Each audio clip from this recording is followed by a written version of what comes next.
You force attention to me, seen me going along, and you realize that it's a woman passing, and then for some reason you recognize it's a transgender woman. What caused you to hate on me?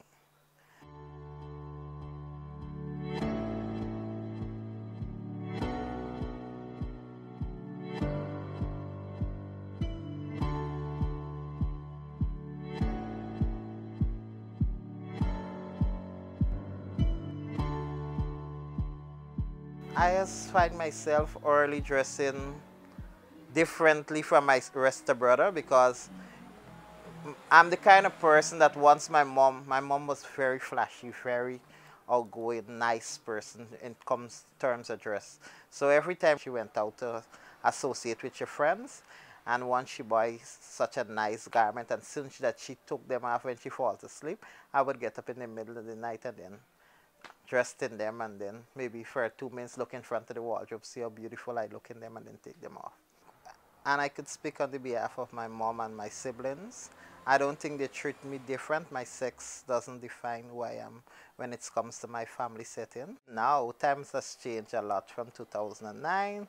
I could say fairly because there weren't much spaces that I could have gone and didn't been recognized. And at that time, I think every corner that you walk, you would have heard some maybe 2 to 3 hurdle in some way negative because of the fact that male, the stereotype, once they see that you're dressing in a particular form that you're not supposed, they feel that you're not supposed to dress, then they wanted to lash out in homophobia or transphobia behavior.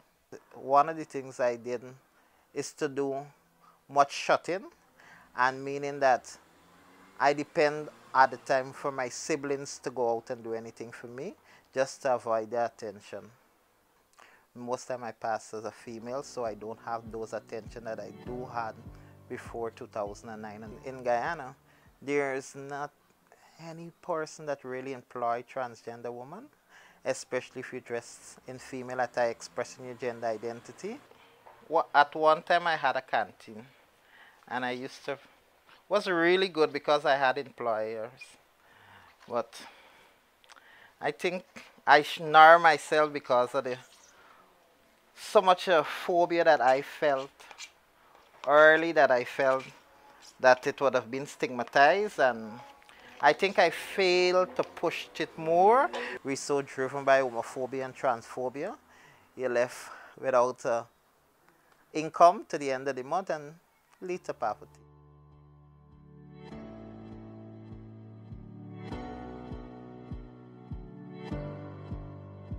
Taking the government to court for a cross-dressing cases was the most low-hanging fruit because the particular law now doesn't deal with male or female, it's both, it's male and female the law affect. But what we saw from this particular law, it's only a group of persons being criminalized under the law, and it's transgender person. Female are allowed to wear pants, male are going into theater and performing and wearing female attire, but they are not being criminalized under the law. I must know what is the law and able to read the law before I commit an act. I shouldn't commit an act and then bend before the court and then the magistrate decide what is the improper purpose. But for me, it's to continue to hold on the first win that we win, and the first win would have been 2013 to say, okay, I do have the right to express my gender identity.